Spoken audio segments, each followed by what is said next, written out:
I lost my flat, my savings, and my last shred of dignity on the same Tuesday in March. The morning had started gray and ordinary, the way London mornings do in early spring when the sky can't decide whether to commit to rain or just threaten it indefinitely. I remember standing on the pavement outside the Islington property I'd called home for 3 years, holding 2 black bin bags that contained everything I owned, watching the locksmith's van pull away down the street. A pigeon was eating a chip someone had dropped near the wheelie bins. A bus rumbled past. The city moved around me completely indifferent, and something about that indifference was the most honest thing I'd experienced in a very long time. I stood there longer than was strictly necessary. The flat behind me had been small, a studio technically, with a kitchen counter that doubled as a dining table and a bathroom where the shower pressure was either scalding or arctic, with no reasonable middle ground. But it had been mine. I'd spent an entire weekend painting the living area a pale sage green that the property management company would presumably charge me for, and I'd hung a print I'd bought from a market stall in Portobello above the bed. And I'd had a single windowsill facing east that caught the morning light in a way that made even gray London mornings feel briefly like something. 3 years of mornings through that window. 3 years of building a life in 700 square feet. And now it was behind a locked door that no longer recognized me. I picked up the bin bags. I started walking. My mother's voice was still echoing in my head, not the version from this morning's phone call, the cold, administrative version she used when she wanted to convey that emotion was entirely beneath her, but the version from 3 weeks earlier, the one she'd used at Victoria's engagement party, light and social and utterly devastating. "You're not welcome at Christmas, Charlotte. You never really were part of this family anyway." She'd said it the way you might mention the weather, as though it were simply a fact she was reporting, not a sentence she was handing down. The locks on the Chelsea townhouse had been changed. I'd found that out when I'd driven there 2 days ago, still hoping for something I didn't quite have the words for. Not forgiveness, not even an apology. Maybe just a door that opened when I knocked, proof that I existed to them as something more than a problem to be managed. The key I'd carried for 29 years hadn't turned. My bank account showed 147, 32. My phone had 23 missed calls from numbers I didn't recognize, debt collectors my parents had apparently set onto me, claiming I owed them for what the paperwork described as years of financial charity. The invoices were detailed and entirely fabricated. I knew this with absolute certainty because I'd been financially independent since university, had never borrowed money from them, had in fact bent over backwards my entire adult life to ensure I never owed them anything they could hold over me. I understood on some level that independence had always irritated them. Now I understood why. It denied them a weapon. And the 23andMe results on my phone explained, with clinical and irrefutable precision, why they'd spent 29 years telling me I looked nothing like the family. 0% genetic match with either parent. I want you to understand what it feels like to read those words on a phone screen while standing on a Holloway Road pavement with bin bags at your feet.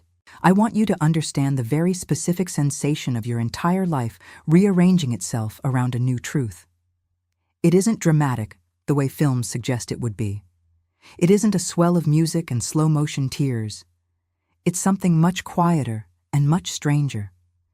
It's the feeling of a puzzle you've been trying to solve for 29 years, suddenly being replaced by a completely different puzzle, and discovering that, actually, this one makes sense.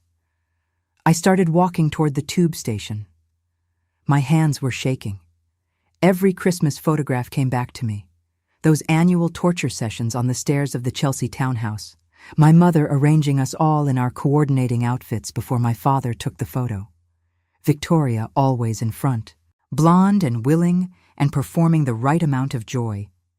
Me always slightly to the side, slightly too dark, slightly too different, wearing whatever my mother had chosen to prove that she'd tried. Looking back at those images now, I looked like a guest who'd arrived at the wrong party and was too polite to leave, because that was exactly what I was. I thought about the Christmas I was 9. My mother had dressed Victoria and me in matching tartan pinafores, red and green, and we'd stood on those stairs in the precise positions assigned to us while my father fussed with the camera. Victoria had known instinctively where to stand, how to angle herself, when to smile. I'd stood too far to the left and my father had made a small, irritated sound. Not words, just the sound, and repositioned me by the shoulders with the same perfunctory efficiency he'd used to move a piece of furniture. The photograph itself had been sent to 40 people on a Christmas card that read, "Warmth and joy from the Hendricks family." I'd looked at it when the cards were stacked on the hall table, waiting for their stamps, and I hadn't recognized the child on the right side of the frame as having anything to do with warmth or joy. She looked like someone performing warmth and joy for an exam she hadn't been told about. I thought about the school parents' evening when I was 12, when my English teacher had told them I had what she called a genuinely unusual imagination, the kind of mind that sees the world differently, that's going to take her somewhere remarkable. My mother had thanked her with the practiced graciousness she deployed for situations she hadn't fully categorized, and in the car on the way home she'd said to my father, as though I weren't present in the back seat, "I suppose that explains quite a lot." They'd said nothing else. In the morning, there had been a brochure for an extra tutoring program on the kitchen table, mathematics, not English, and no further discussion of what my teacher had said. I thought about the holiday in the Algarve the year I turned 15. My father had taken Victoria snorkeling every morning for a week, coming back bright and salt-dried and pleased with themselves, comparing notes about what they'd seen. I'd read on the beach and swum alone, and had been, in all honest accounting, completely content with my own company. I'd always been better at solitude than they knew, because solitude had always been safer than proximity. But on the 4th day, I'd asked if I could come the next morning, and my father had said the equipment only rented for 2, with such flat finality that I'd understood immediately there were 2 kinds of answers available, and both of them meant no. Every family dinner where my father had looked through me instead of at me. He had a particular technique. He'd direct conversations past my shoulder, address responses to the air somewhere to my left, treat my presence as a kind of background noise he'd learned to tune out. My mother was more deliberate about it, the way a surgeon is more deliberate than someone who trips. She used precision, a comment here about how I held my fork, a remark there about my hair, my clothes, my choice of friends, my career, my flat, my life. Victoria was golden and celebrated and indulged. I was a question no one wanted to answer, every achievement I'd earned that somehow managed to disappoint them. Victoria got a car for her 2-1 degree from Bristol, drove it home in a bow, the whole production, my parents beaming in the driveway like an advertisement for family happiness. I got a card for my first from King's College, actually handwritten by my mother, which I suppose was effort of a kind. It said, "Well done," I suppose. 3 words that contained, in miniature, 29 years of conditional everything. She'd received a $50 Australian deposit for her first house, handed over at Christmas with enormous fanfare, my father giving a little speech about investment in futures and family legacy. When I'd asked, once, when my boiler had broken in January and I was genuinely cold, if I could borrow $200 until my next paycheck, I'd received a 45-minute lecture about financial responsibility that concluded with the observation that perhaps if I'd chosen a more practical career path, I wouldn't find myself in such situations. I hadn't borrowed the money. I'd worn 2 jumpers and a coat inside for 2 weeks until I could sort it myself. There were subtler things, too, the kind that are harder to name precisely and easier to dismiss as oversensitivity, which is perhaps why they lodge deepest. The way my mother would set the dinner table with 5 places and then, when I arrived, seem mildly surprised that I was there and fetch the 6th setting with a slight pause that communicated volumes. The way birthday photographs at home were framed on the mantelpiece, Victoria's lined up in careful chronological order from infant to adult, a complete record of a life being celebrated, mine conspicuously absent, and in their place, a studio portrait of the family that had been taken the year before my A-levels, in which I appeared at the edge of the frame, looking genuinely uncertain whether I was supposed to be in the photograph at all. The way my mother would refer to the girls in conversation and occasionally correct herself, adding, "and Charlotte," the way you might add a footnote, not the main text, but something you felt obligated to include for accuracy. I had put these things in a particular category in my mind, the one labeled, "This is just how they are."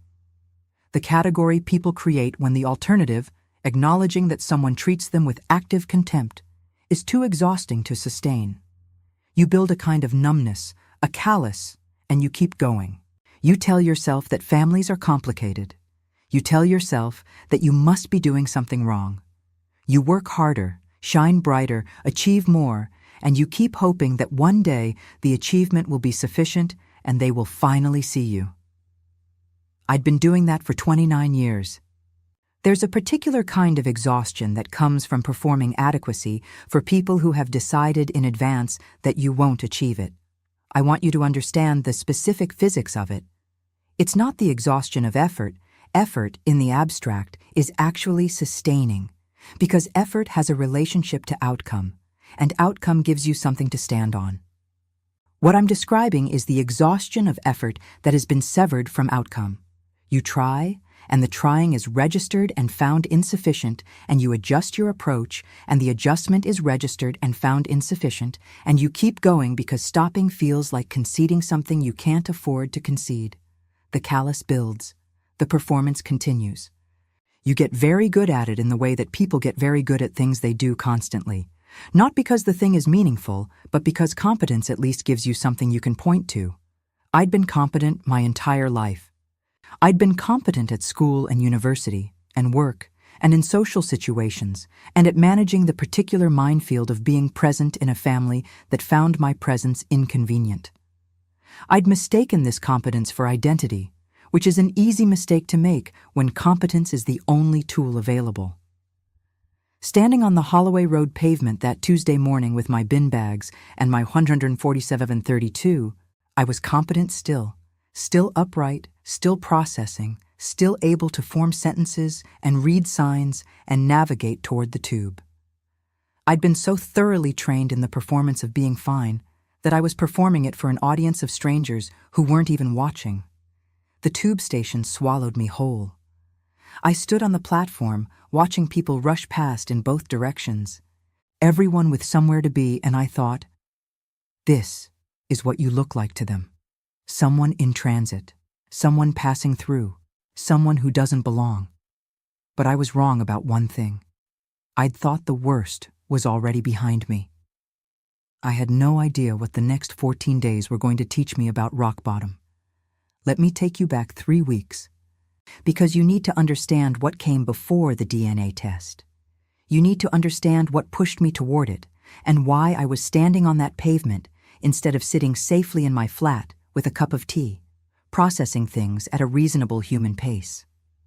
Victoria's engagement party was held at a private members club in Mayfair, the kind of place where the chairs cost more than my monthly rent, and the menu doesn't list prices, because if you need to ask, you've already made an error in attending.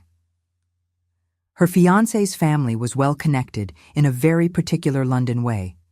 Old money, quiet about it the way old money always is, with surnames that appeared on the sides of buildings and foundations that funded things. My mother had been planning this evening for approximately 6 months, and the planning had that particular intensity she reserved for events where she needed to demonstrate to the right people that the Hendricks family was the right sort of family.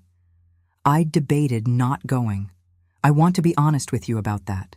The invitation had arrived with a kind of obligatory formality that made it clear I was expected to appear rather than genuinely wanted to attend. But I'd grown up in that family, and I knew the cost of not attending, the months of pointed silences, the comments that would reach me through social channels, the weaponization of my absence against me at a later date. So I'd bought a new dress. I'd done my hair. I'd taken the Jubilee line to Green Park and walked through Mayfair in the early March evening, telling myself that this might be the occasion. The one where they were kind. The one where Victoria, freshly engaged and presumably happy, would be magnanimous enough to let me simply exist in her orbit without incident. I should have trusted the part of me that had always known better. The evening started the way these things always did, a performance of family warmth for the benefit of witnesses. My mother greeted me at the entrance with a kiss near my cheek and a look that assessed my dress and found it adequate without finding it quite right. My father shook my hand. Actually shook my hand. The way you do with a colleague you don't know well. Victoria floated over in ivory silk, the ring enormous and catching the light, and hugged me briefly in that way she had.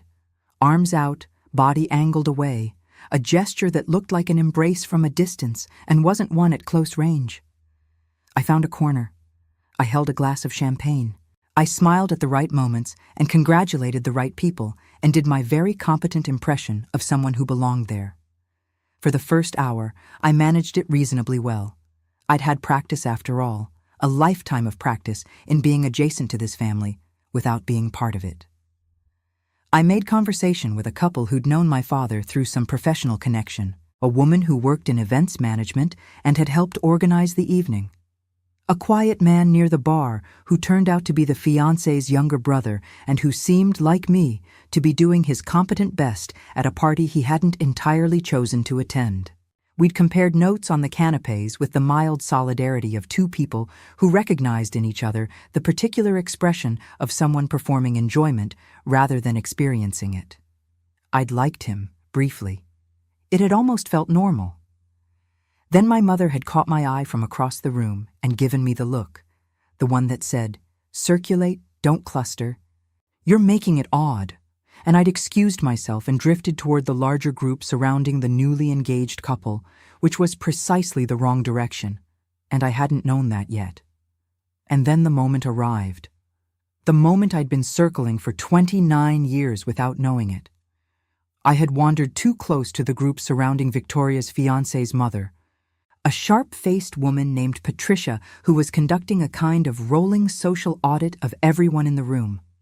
Victoria was holding court, describing something from our childhood, a holiday in Tuscany, one of those trips I'd attended like luggage, never quite included in the actual experience of the family. She was laughing, warm and animated, and someone had asked whether I'd been there too, and there was a brief pause, the kind that means something.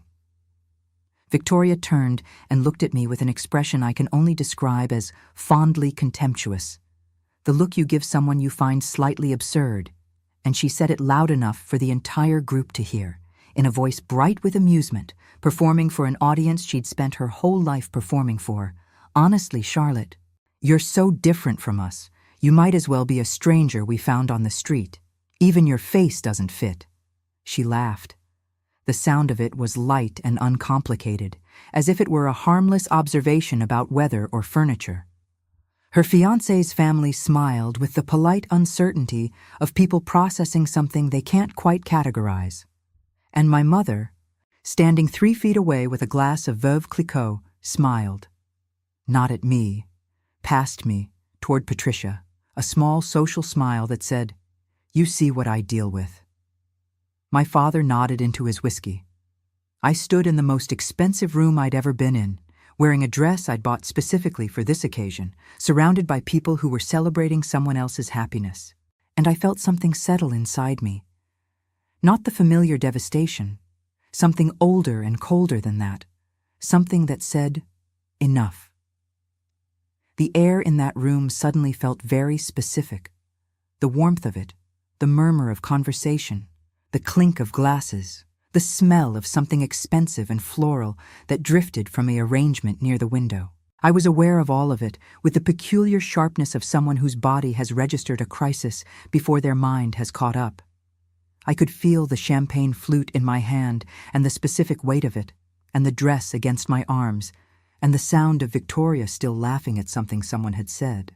And beneath all of it, a silence that had been accumulating for 29 years and had just, in that moment, become perfectly complete. I left 40 minutes later. Said I had an early morning. Nobody asked twice. On the tube home, I replayed it continuously. The way you replay something looking for the alternative edit.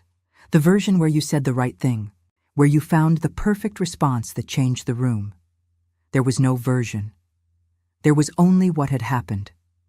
My sister, in front of witnesses, had articulated the truth of my life in that family with more precision than she knew, and my parents had smiled at someone else, and I had left. The train went underground, and I lost signal and sat in the dark with the rattling and the fluorescent light and the other passengers who were tired in their own ways. And somewhere between Green Park and Angel, I made the decision that would change everything.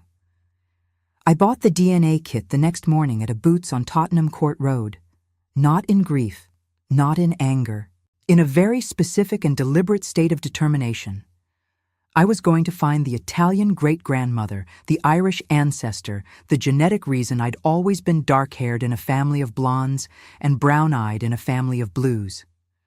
I was going to walk back into the Hendricks family home with the evidence in my hand and say, here is the explanation. Here is where I come from. I'm not other, I'm just from elsewhere. I was going to prove them wrong. The kit said results within 10 to 14 days. I posted it from the counter at the Boots, watched it disappear into the Royal Mail bag, and went home to my flat and tried to behave normally. I made lists. I went to work and edited manuscripts and attended meetings where I had things to contribute and contributed them and went home again and made more lists. I tried not to check my email more than once every few hours, which became once every hour, which became something I had to close the app and hide the shortcut for. I told no one, not because I planned to keep it secret forever, but because I didn't have the language for what I was doing yet. And more than that, I didn't have the energy to manage anyone else's reaction while my own was still forming. Some things need to be felt privately before they can be spoken. At night, I lay in the dark in my sage green studio and tried to imagine the range of outcomes. Italian ancestry was probable. That's what I'd always told myself and anyone who'd asked about my coloring. Maybe some South Asian heritage further back, which would explain the depth of the brown. I'd read enough about these tests to know they sometimes revealed unexpected branches, unexpected migrations, the long history of human movement that DNA records with absolute impartiality. I was prepared for surprising. I was prepared for complicated. I was not prepared for zero. The results came back in 12 days. I opened the email on a Wednesday evening sitting at my kitchen table with a cup of tea going cold beside me, and the earth tilted on its axis, and everything I thought I knew about my life became a different story. 0% match with either parent. I confronted them the following weekend. I want to be clear about how that conversation went, because there is sometimes a version of these stories where the confrontation produces something. Tears, explanation, apology, the cracking open of parents who finally face what they've done. That is not what happened in the Chelsea townhouse on that Saturday afternoon. I'd printed the results. I sat across from them in the living room, the beautiful living room I'd grown up forbidden from eating in, the one with the pale carpet and the art they'd bought as investments rather than because they loved it. And I placed the paper on the coffee table between us and said, "Would you like to explain this?" My mother looked at the document, then she looked at my father. A very particular look passed between them, the kind that had been perfected over decades, the kind that said, "We are united in this, and you will get nothing from either of us." "We adopted you privately," my mother said. "It was handled through a solicitor. I don't see what there is to discuss." 29 years, I said. "You never told me. It didn't seem relevant. I'd come prepared." I'd rehearsed several versions of this conversation on the train from Islington, going over the words in my head the way you might prepare a presentation, anticipating objections, considering responses. None of the versions I'd rehearsed had accounted for this. The total absence of anything. No distress, no defensiveness that suggested guilt. Just the flat, even voice of someone reading a legal document. "It didn't seem relevant," I repeated. I wanted to make sure I was hearing correctly, that my brain was accurately recording the words coming out of this woman's mouth. "You raised me adjacent to you, for 29 years, telling me I wasn't enough, that I didn't fit, that I looked wrong, that I was wrong. And you never once thought to mention that actually the reason I didn't fit was because I didn't come from you. You had every opportunity, my mother said. Her voice was very even. I used to mistake that evenness for composure. I understood now it was simply indifference wearing composure's clothes. A good education, a lovely home, everything you needed. And yet Victoria got everything she wanted, and I got what you thought I needed. There's a difference. Victoria is our daughter. She said it very simply, not cruelly, with the simple clarity of someone stating what they consider an obvious fact. My father had said nothing through all of this. He was still looking at the window. I looked at him then, really looked at him, the way I rarely had, because looking directly at someone who refuses to see you is a particular kind of exposure. And I noticed for the first time that his hands were tight on the arms of his chair. Not with emotion, I didn't think. More like the tension of someone who has decided they will not move and has had to actively remind their body of that decision. Did you know anything about where I came from? I asked him directly. It was the first time I'd asked him anything directly in years. The question was smaller than it should have been. He turned his head slightly, enough to acknowledge that I'd spoken, not enough to meet my eyes. The solicitor handled everything, he said, exactly 4 words. Then he turned back to the window. And there it was, the sentence she'd never said aloud in 29 years, the one that had been operating in the background of every Christmas and every dinner and every look and every well done, I suppose. Victoria is our daughter. The implication was equally simple. And you are not. I left. I drove back to Islington. I let myself into my flat and sat on the floor of my bathroom for a very long time because the floor was cool and solid and I needed something I could absolutely trust. The eviction notice came 48 hours later. I hadn't known my parents owned the building. The property management company had always been a faceless entity. Emails about maintenance, bank transfers for rent, the ordinary infrastructure of renting. When I found out, I felt a specific kind of horror at how completely I'd been arranged without knowing it. My job at the publishing house, gone within the week. My manager, a man named Graham, who I'd always found slightly distant, called me in and cited 3 months of performance issues that had never once been raised in any review, any meeting, any conversation. His golf handicap had apparently been practiced regularly on the same course as my father. The debt collectors came after that, with documentation I couldn't immediately disprove and demands I couldn't meet on 147th. 32. They weren't just cutting me off. They were erasing me, systematically dismantling every structure I'd built, every foundation I'd laid, to make sure that when I fell onto nothing. You know what rock bottom looks like? It doesn't look like the movies. It doesn't look dramatic or momentous.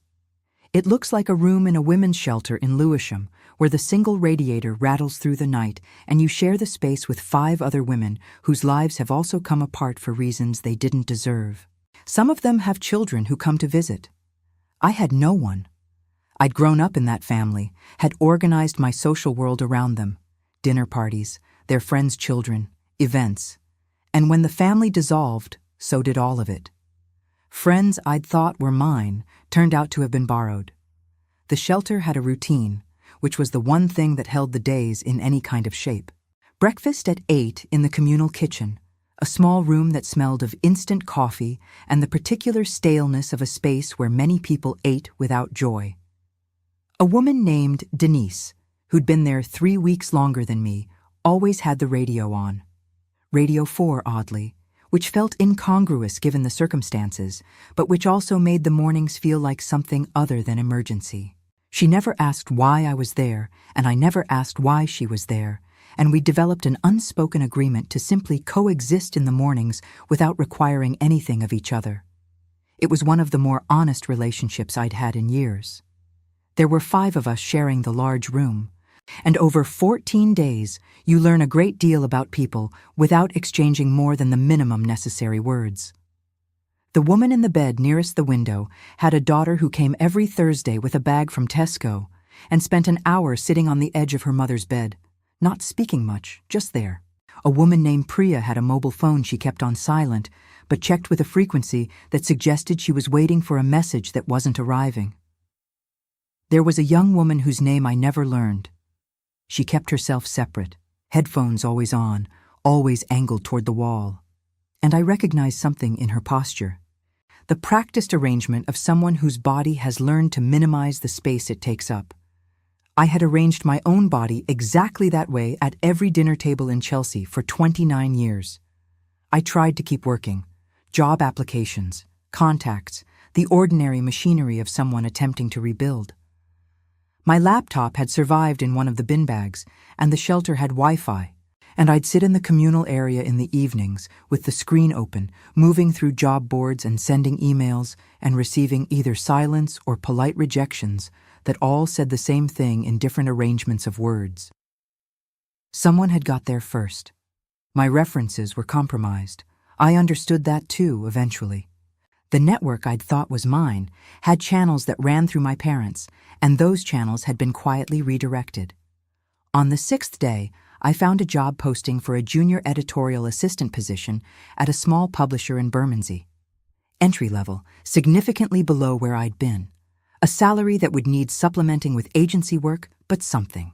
I spent 3 hours on the application, chose my words with the care of someone diffusing something, submitted it, and closed my laptop and walked to the communal kitchen and made tea and stood at the window drinking it while the Lewisham Street did its evening thing below. I allowed myself the small luxury of imagining getting the interview. The next morning I received an automated rejection. I made tea again and went back to the job boards. What else do? You keep going.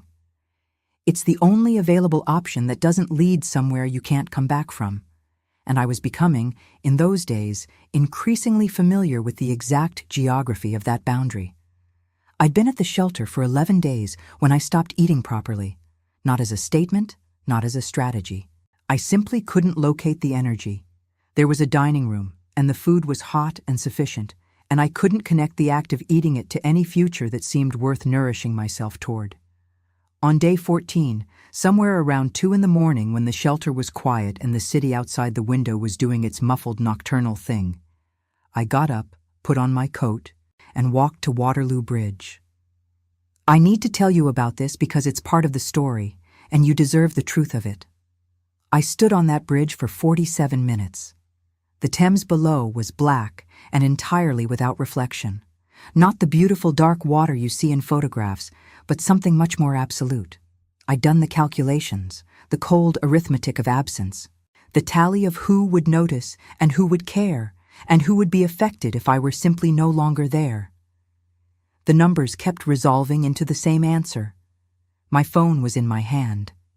I was holding it over the railing, working up to the simplest possible action. The bridge had other people on it. There are always other people on Waterloo Bridge, even at 2 a.m, because London never entirely stops.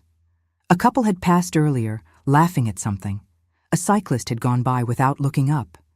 I'd been aware of them all in the way you're aware of things when your mind has separated itself slightly from the world and is observing from a small distance. There was a song playing from a car somewhere below on the embankment, something with bass that thumped up through the bridge structure, and I'd stood listening to it for a while without identifying it, just standing with the vibration of it in my chest, and I'd thought, that is the only thing I can feel right now that isn't pain. The vibration, the fact of the river, the absolute indifference of the city, which had been honest about its indifference from the beginning. Then it rang. I nearly dropped it. The screen glowed with a number I didn't recognize, a Manchester area code, and I answered because I genuinely do not know why I answered. Some autopilot reflex. Some small remaining part of me that was still curious about what came next. Is this Charlotte Hendricks? A woman's voice. Warm in a way that registered in my chest before I understood why. A slight northern accent, Manchester or thereabouts, something in it that was practically the opposite of Chelsea evenings and Mayfair parties. My name is Margaret Foster. According to 23andMe, I'm your biological aunt. Your mother was my sister, and I've been looking for you for 29 years. I don't know what I was expecting in that moment. I don't know what I could have been expecting, standing on Waterloo Bridge at 2 in the morning, having just completed the mathematics of my own erasure. Whatever I was expecting, it was not this. The bridge beneath my feet felt suddenly and overwhelmingly solid. The water below felt suddenly and overwhelmingly far away. "Hello?" Her voice again, careful now, reading my silence. "Charlotte, are you all right?" I sat down on the pavement, right there on the bridge, just folded down onto the wet stone and sat with my back against the railing and my phone pressed to my ear. And I started crying in the way you do when you've been holding something in for 14 days, and then someone calls you by name in a warm voice and asks if you're all right. A passing jogger slowed and asked if I needed an ambulance. I shook my head at him. He ran on. London continues. "Where are you?" Margaret asked, and I told her, and there was a brief silence. "Stay there," she said, with a firmness that I'd have resisted in almost anyone else, but that I understood immediately was coming from the same place as the warmth. Both were real, and both were directed entirely at me. "Just stay where you are. Keep talking to me." So I did. I told her I was sitting on the pavement of Waterloo Bridge at 2 in the morning. I told her I was very tired. I told her I wasn't sure what I'd been about to do, and also that I was fairly certain I knew, and saying that aloud was both easier and harder than I expected. Easier because truth usually is, once you stop editing it, and harder because hearing it in my own voice made it real in a different way than it had been in my head. She didn't panic. She didn't pivot to crisis language or speak to me in the careful cadences of someone managing a situation. She just kept talking, steady and warm, asking small, ordinary questions. What could I see from where I was sitting? Which direction was the river going? Had it rained recently? Tiny, grounding things. She kept me in the present tense. 45 minutes later, she had me in a black cab heading to a hotel in Waterloo that she'd booked on her phone while talking, which I only found out about when the cab pulled up and she told me the booking reference. She paid for it. She didn't make a production of it. She simply said, "Sleep. I'm getting the first train." Margaret talked, and I listened, and my world rebuilt itself around a new foundation. My mother's name had been Sarah, younger sister to Margaret by 6 years. "The bright one," my aunt said, with unmistakable love and unmistakable grief, still tender after all this time. A nurse at the Royal London Hospital. She'd wanted to travel to Japan. She'd studied watercolors on her weekends. She'd been 22 years old when she became pregnant, unmarried, in the early 90s when that still carried a weight it shouldn't have.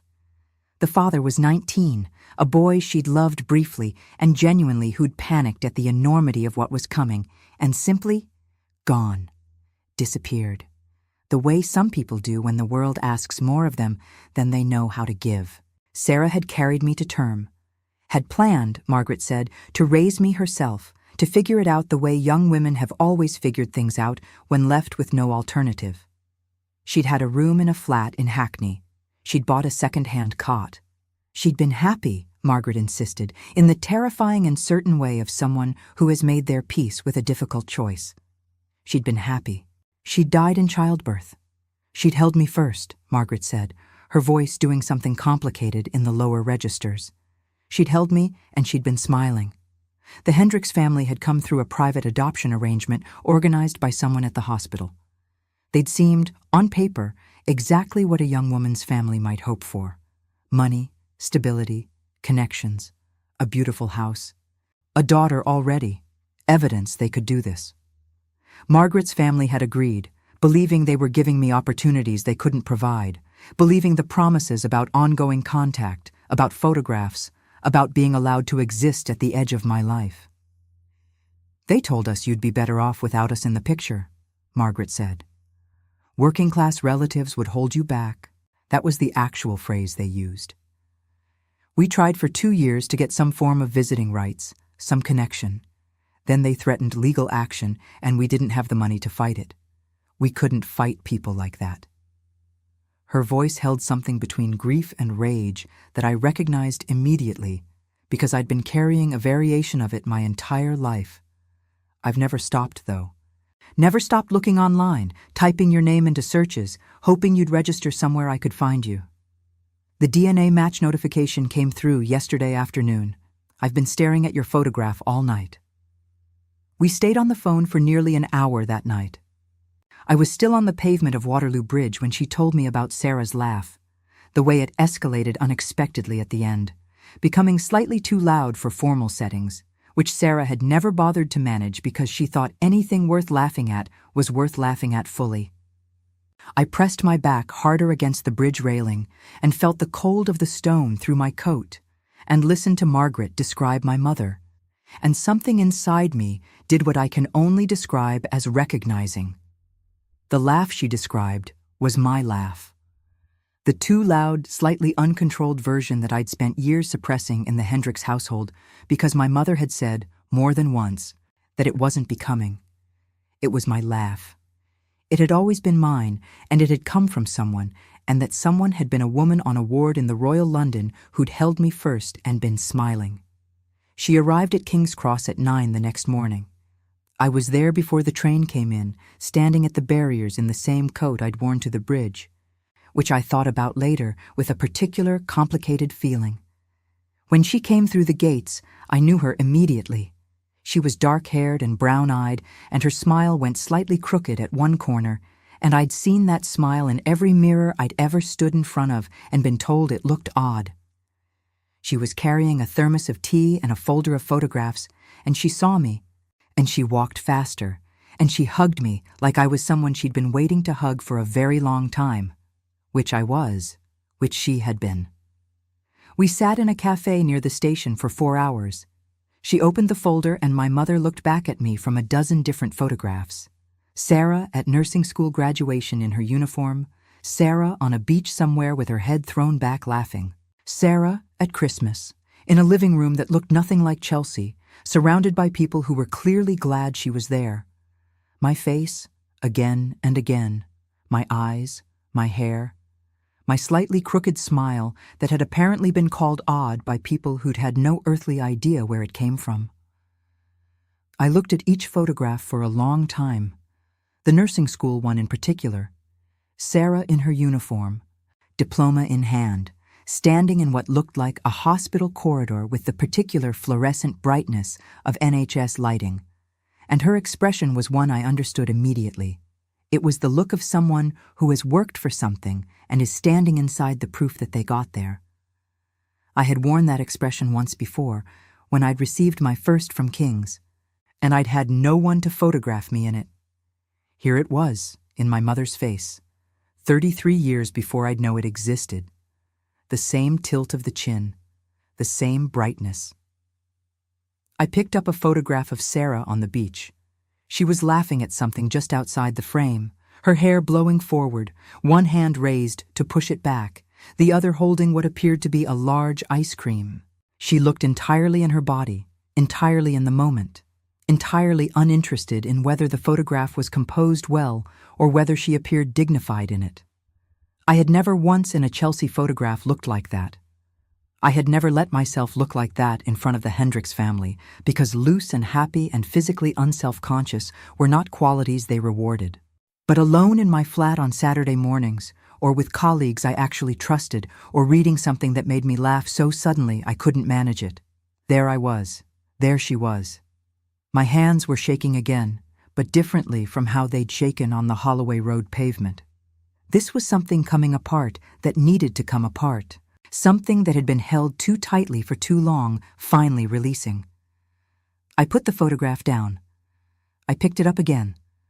I turned it over and saw that someone, Margaret probably, had written in pencil on the back, Sarah, Lyme Regis, 1991. 1 year before I was born. She'd been so young.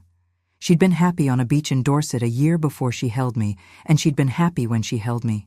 And I had to put the photograph down a second time because the cafe was not the right place for what I felt looking at it, which was something enormous and without a proper name. Grief for someone I'd never met who'd given me everything I was, and love for her, and rage at 29 years of not knowing her face, and something underneath all of it that was closer to peace than anything I'd felt in as long as I could trace. She was so alive, Margaret said. I don't have a better word for it. She walked into rooms and things got louder, better. She would have been an extraordinary mother.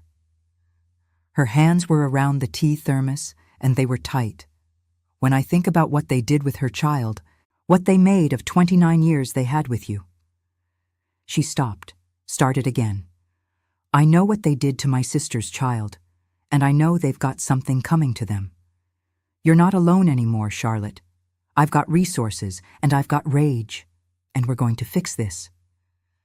I want to pause here because that sentence, I've got resources and I've got rage, and we're going to fix this, was the first sentence anyone had said to me in a very long time that assumed I was worth fixing things for. The first time in 14 days, longer really if I'm being honest, that someone had positioned themselves on my side without calculation, without agenda, without me having earned it through performance or usefulness. She was on my side because I was Sarah's daughter, because I was her family, because family, I was about to learn, can mean something completely different from what I'd been taught. Margaret owned 3 care homes across Manchester. She'd built the business over 15 years from a single facility she'd bought with savings and a small business loan when she was 34. Expanding it through the kind of work that doesn't have shortcuts, just consistent excellence and an absolute refusal to cut corners with vulnerable people. No mansion, no Chelsea townhouse, no art bought as investment. But solid, real success, the kind built on a foundation that doesn't shift when market conditions change. She found me a flat in Hackney, small and clean and mine. The lease in my name alone, no parent-owned property management company lurking in the background. She contacted an employment solicitor named Rachel, who had the kind of quiet intensity that suggested she found my situation less surprising than she should have and considerably more actionable than I'd imagined. She introduced me to a therapist named Dr. Patel, who specialized in complex family trauma and who, in our first session, said something that rearranged something in my head.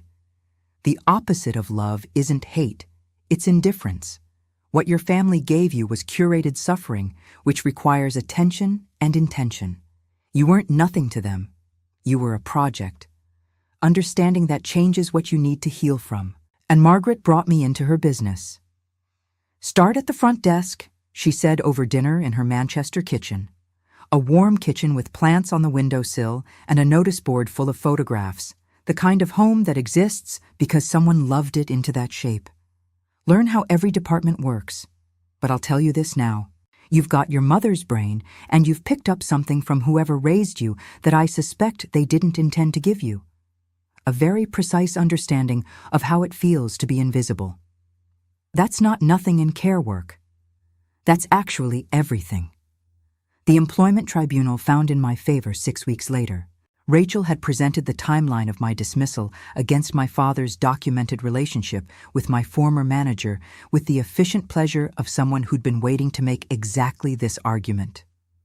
Unfair dismissal, influenced by external pressure, no documented performance issues, because there weren't any, because I'd been good at my job, better than good. The settlement was $18,500. The judge had looked at Graham when the golf club connection was fully articulated, and his look was not neutral. I'd walked out of that tribunal into a gray Manchester afternoon, standing noticeably straighter than I'd stood in months, the settlement paperwork folded in my bag like a piece of evidence I intended to keep. I framed the first resident review I received at the Manchester care home. Mrs. Patterson's daughter had taken the time to write a letter to Margaret specifically, and I want to tell you what it said because it mattered more than the tribunal settlement, more than the vindication, more than anything a document could contain. She wrote, "The new girl, Charlotte, sat with my mother for 3 hours yesterday, just talking about Mum's garden. She asked all the right questions. She made Mum laugh for the first time in weeks. I don't know where you found her, but you've got a treasure there." A treasure. I want you to sit with that for a moment. Someone who had nothing to gain, no family obligation, no calculated motivation, had looked at me and thought, treasure. The word landed somewhere deep and stayed there. I won't pretend the rebuilding was swift or comfortable. Some weeks were very hard in ways that had nothing to do with the practical difficulties. The therapy was excavating things I'd buried under 29 years of performance. And what you find when you dig that deep is always more than you were expecting. There were Tuesday evenings when I sat in Dr. Patel's waiting room and thought about that bridge, not with the same absoluteness as before, but with a kind of archaeological curiosity about who I'd been that night, standing there with the phone in my hand. She had me do this thing where I wrote letters to younger versions of myself. The one I wrote to 7-year-old Charlotte took me 3 hours, and I cried for most of them. But afterward, I felt something lift slightly, the way a window opens and air moves through a room that's been closed too long. Dr. Patel used a phrase in one of our sessions that I wrote down in a notebook I kept for exactly this kind of thing. You learned to earn love rather than receive it. The unlearning is slower than the learning was, but it's also more permanent. She was right about the slowness. There were months when the progress felt invisible, when I'd go to therapy and come home and feel scraped out in a way that was different from the scraping out I'd felt in the shelter. This was productive, I understood that. But productive doesn't mean comfortable. And then there were sessions where something shifted, actually, and measurably shifted. Like the session where I finally said aloud, without qualifying it or explaining it or apologizing for it, that what had been done to me was wrong. Not complicated, not understandable from certain angles. Wrong. I sat with that word in Dr. Patel's small, warm office and felt it settle, and then I felt it settle further, all the way down. The work sustained me in a way I hadn't expected. Care work, particularly with elderly residents, operates on a different relationship to time than most employment. The residents didn't care about my family drama or my former job, or whether my parents had chosen to recognize me. Mrs. Patterson wanted to talk about her runner beans and the garden she'd had in Wythenshawe before her hip had made the steps too much. Mr. Kamara wanted to play chess and had very particular opinions about which biscuits were acceptable with tea. These were contained and real, and they needed me to show up and be present rather than to be anyone specific. I found I was good at it in a way that felt genetic, if that makes any sense. Something inherited, carried in the DNA that had matched 0% to the Hendricks family and 100% to a woman who'd been a nurse at the Royal London because she'd wanted to care for people. There was a woman named Eileen on the memory care wing who had stopped speaking by the time I arrived, whose family had been told she was largely unreachable, that the disease had progressed too far for meaningful contact. I used to sit with her in the afternoons because the wing was quiet then, and I'd noticed she seemed calmer when someone was simply there, not speaking to her, not performing interaction, just being present in the room. One afternoon, she'd reached across and taken my hand and held it for 20 minutes without saying anything. And when I'd looked at her face, she'd had the expression of someone who has just remembered something they'd thought was gone. She didn't speak, but she held my hand. I thought about my mother, about Sarah, I should say. I was still learning to make that distinction. And I thought about what it means to hold someone without requiring anything of them. And I thought that this, precisely this, was what I had been looking for my entire life in a family that didn't know how to give it. 6 months in, Margaret asked me to take on management of the Didsbury location. "You're ready," she said. Not as a compliment, as an assessment, which meant more. I want to tell you what that transition looked like in practice, because the story of a promotion sounds clean and linear, and it wasn't. There were staff who'd been at Didsbury for years, who'd developed rhythms and loyalties and ways of doing things that predated me, who looked at me, a newcomer, younger than several of them, brought in by the owner, with the cautious neutrality of people who have seen management changes before and know that waiting costs nothing. "I'd been warned about this," Margaret had said, simply. "Don't perform authority. You don't need to. Just be absolutely consistent and listen more than you talk for the first month and show up early. People who show up early earn something that policy can't give you." She was right, as she usually was.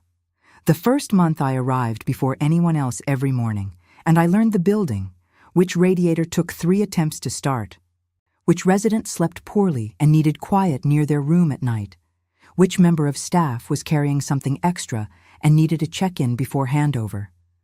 I learned the rhythms of the place the way you learn the rhythms of a person you're beginning to trust, slowly, through proximity and attention.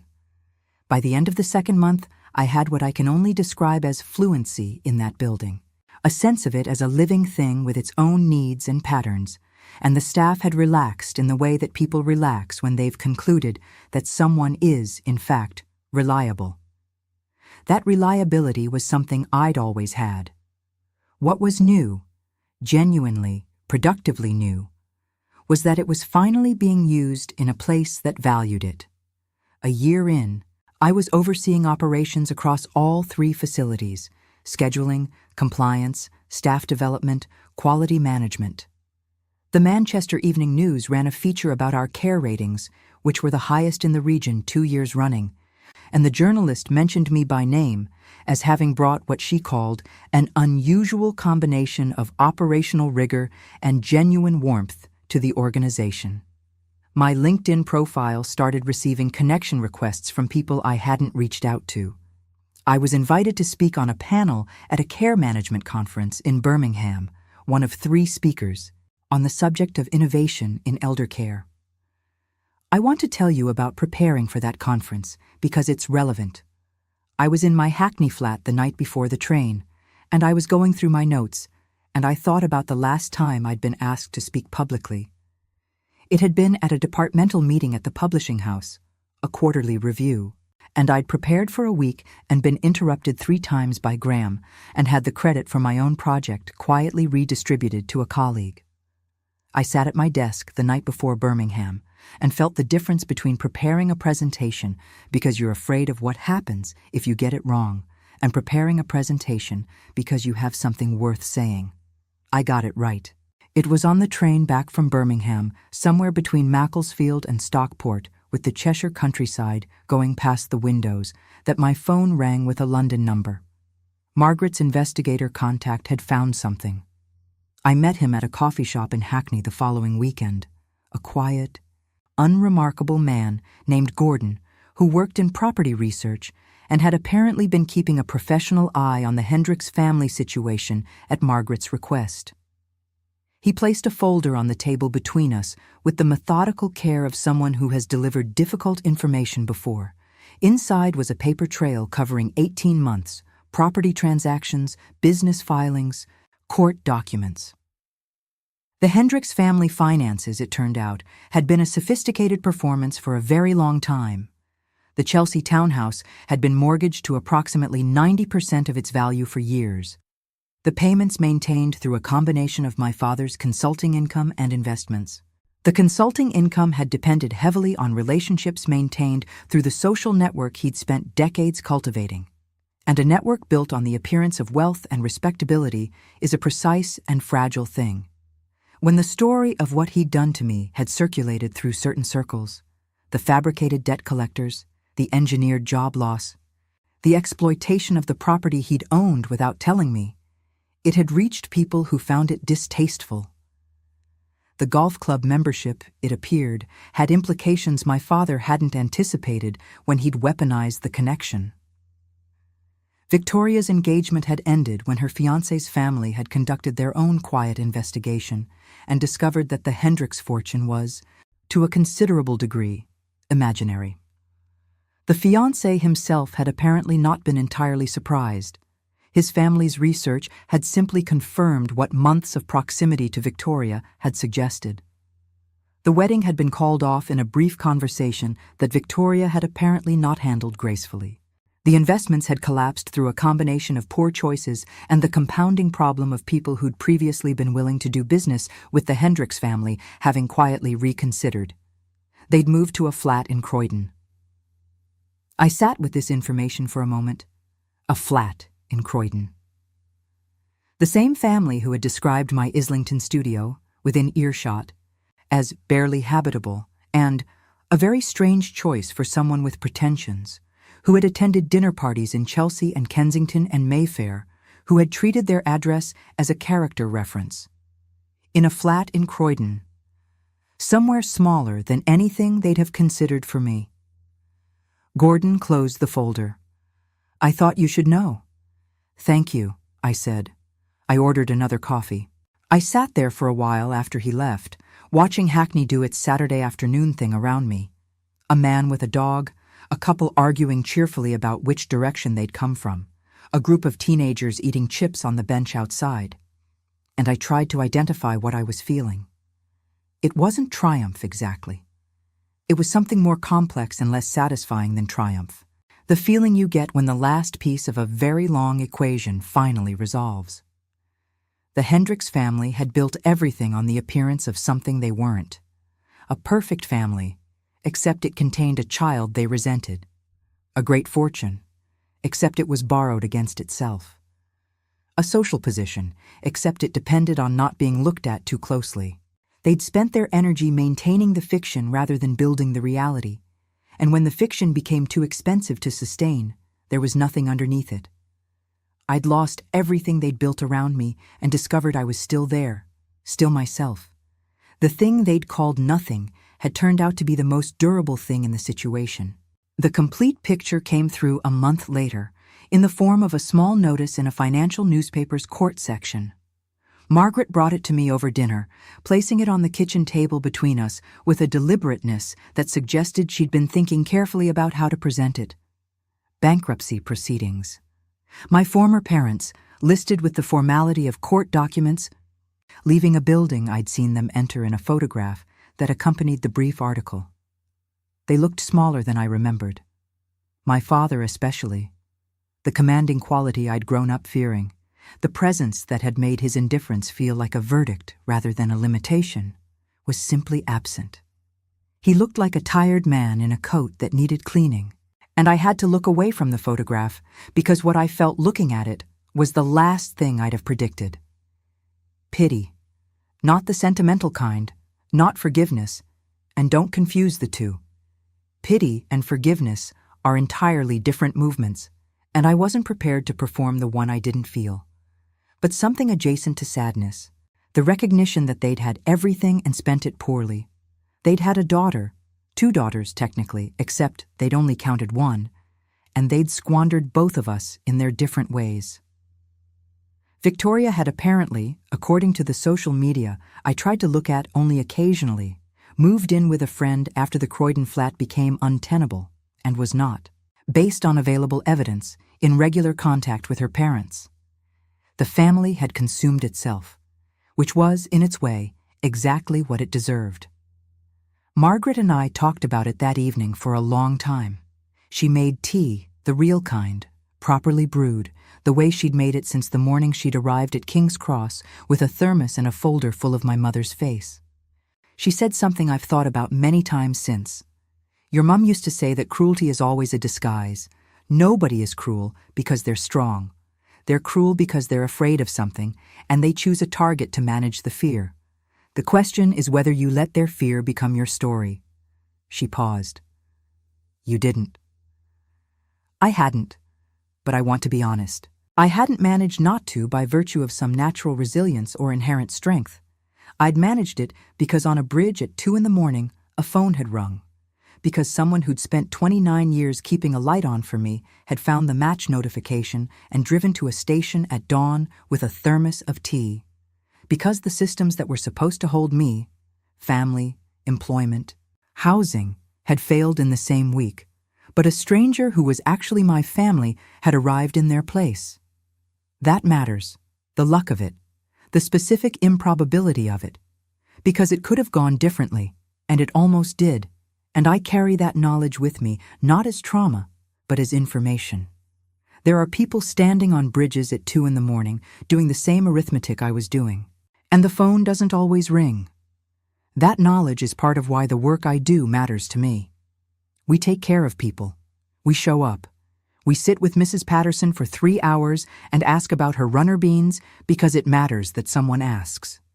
The Manchester City Council recognition for excellence in dementia care came on a Thursday evening in November. The event was held at a hotel in the city center. 300 people in a room that smelled of conference catering and formal occasion. And I want to tell you what I wore, because it matters in a way I didn't expect it to. I wore a dress the same shade of blue that my mother Sarah had been wearing in her nursing school graduation photograph. The photograph that Margaret had shown me in that cafe near King's Cross. The one where she's in her uniform with her diploma and her crooked smile, young and proud and full of everything she was about to do in the world. I hadn't planned to echo it exactly. I'd been shopping in Deansgate and found the dress, and the color had stopped me in the aisle the way that color always would. Because it was hers. I bought it. Margaret was in the front row. I could see her from the stage when they called my name. She was sitting upright with the deliberate composure of someone who has decided they are not going to cry, which meant she was definitely going to cry. When I shook the hand of the council representative and received the award, I heard her inhale in that specific way that means, I am containing something very large right now. They asked me to say a few words. I'd prepared something more formal, 3 paragraphs about operational frameworks and person-centered care, the kind of language that belongs in a professional acceptance speech. I stood at the podium and looked at the room. 300 people in a hotel banquet hall on a November Thursday, their faces turned toward me, and I set the prepared text down. I kept it short. This award belongs to every person who was told they weren't good enough, that they didn't belong, that they'd never amount to anything, and who decided to prove that the people who said those things were wrong. Thank you. The standing ovation lasted 43 seconds. I counted. Because I count things, it turns out. 47 minutes on a bridge, 14 days in a shelter, 43 seconds of 300 people on their feet in a hotel in Manchester. I count because specific numbers are true in a way that approximations aren't, and I spent enough of my life in an environment where the truth was always slightly adjusted to serve someone else's purposes. I count because it happened, and it was real, and no one can take away what is real. Margaret was crying, obviously, by the time I got back to the table. She stood up and hugged me and said into my ear, "Your mom would be so proud, not just of what you've achieved, of who you are." And then she pulled back and looked at me very directly with my mother's eyes in an older face and said, "I'm proud too, just so we're clear." I still have the 23andMe results saved on my phone. I open them occasionally, less often than I used to, and the experience of looking at them has changed almost entirely. In the beginning, they were an accusation against the family who'd kept this from me, against the universe that had arranged things this way, against myself somehow, though for what exactly I could never articulate. Then they were a wound, then evidence. Now there's something closer to the first page of the right story. 0% genetic match with either parent. The Hendricks family spent 29 years telling me I didn't belong to them. Victoria stood in a Mayfair members club in March and announced to a room full of people that I might as well be a stranger they'd found on the street, that even my face didn't fit, and she said it laughing because she thought it was an observation and not an arrow, because she didn't understand yet that the things we say with confidence have a way of organizing themselves into consequences that arrive later. She was right that I didn't fit. She was wrong that this was something to laugh about. The face that didn't fit came from a woman named Sarah, who died smiling while holding her daughter.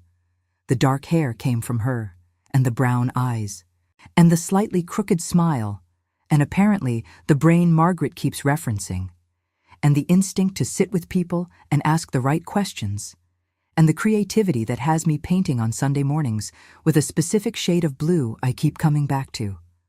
I am made of someone who wanted to be a nurse and travel to Japan and see the world.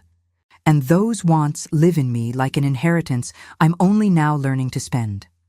Margaret and I are opening a 4th care home in Leeds next year. The acquisition process is one she's teaching me deliberately, systematically, because the plan, stated simply and without ceremony at a kitchen table in Manchester about 18 months ago, is that I'll take over the business eventually. When you're ready, she says, you'll know. She started involving me in financial planning, governance decisions, the longer view thinking that shapes what a business can become over decades. I'm learning what it means to build something durable, something that doesn't depend on maintaining a fiction.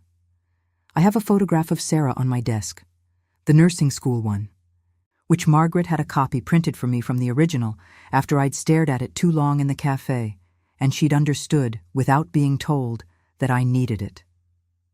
She's in her uniform with her diploma and her crooked smile, and she's looking directly at the camera with the expression of someone who knows exactly where she's going and is glad about it. I look at it when I'm doing something difficult, a complicated staffing decision, a family meeting about a resident's declining health, the kind of day that asks more of you than you thought you had available. And it's not that it gives me answers. It just reminds me what I'm made of, who I come from. The inheritance is real and it's mine, and I intend to spend it well.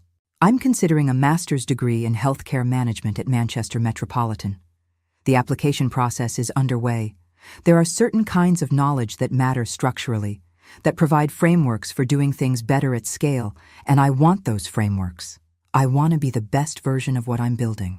There's something deeply satisfying about choosing to pursue formal education, not because someone expected it of me or because I needed to prove something to a family watching critically from the sidelines, but because I genuinely want the knowledge. Because I'm building something worth building well. The difference between those two motivations is everything.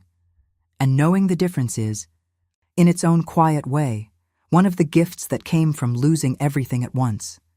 When you rebuild from nothing, you get to choose what you rebuild toward. I chose this. I've started painting on Sunday mornings. Watercolors initially because of my mother. Margaret had mentioned it so precisely, and the information had stayed with me. I'm better with oils, it turns out. But the watercolors feel like a conversation I get to have with someone I never met. I paint things I can see from my flat window. The Hackney Street, the plane trees, the particular quality of London light on the buildings across the way. Occasionally I paint something I imagine, a nurse's face, roughly my age, smiling. Those Sunday mornings have become the part of the week I protect most fiercely. Not because the painting is exceptional, it isn't not yet, though Margaret says I'm improving with the confidence of someone who would tell me regardless, but because it is entirely mine. Not earned, not performed, not contingent on anyone else's approval. Just mine. In a flat I chose. In a city I've always belonged to, making something that looks, in color and shape, unmistakably like the woman I came from. The future is genuinely wide open. Not in the frightening way it was when I was standing on that bridge. That openness had been the kind that comes from having nothing to lose, which is a terrible kind of freedom, the kind no one should have to know. This is different. This is the openness that comes from having built something real enough to push off from, to reach out of toward what comes next. Liverpool is being discussed. There are conversations happening with a trust looking to partner with private providers who have a track record of high-quality dementia care, and our track record is exactly that. The conversations are early and nothing is certain, but they're happening, and I'm in the room for them. I belong to something real now, not obligated, chosen, not tolerated, wanted, not endured, valued. The distinction between those two experiences is the distance between a life you survive and a life you actually inhabit, and I know the difference between them with the precision that only comes from having lived on both sides of the line. Victoria said I might as well be a stranger they found on the street. What she couldn't understand from inside the particular fiction the Hendricks family maintained about itself, was that sometimes the street is where you find the people who were always meant for you. That sometimes the stranger is the one who arrives at King's Cross with a thermos of tea and your mother's eyes. That sometimes being found is the most important thing that will ever happen to you.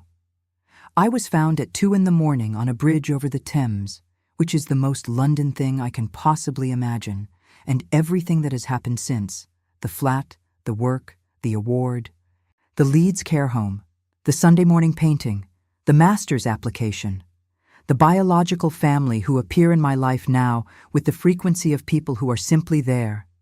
Everything since has been a consequence of that phone ringing. It rang, and I answered. And I was enough, after all. I just had to find the people who'd always known it. Here's what I've learned from Charlotte's story, and why it matters far beyond one woman's extraordinary journey.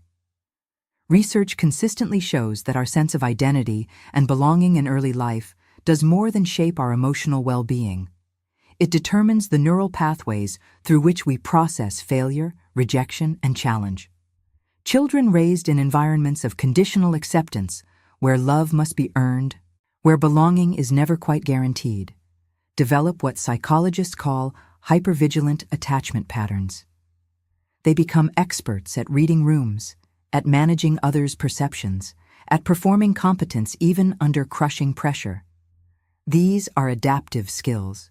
They keep you functional when your foundation is unstable.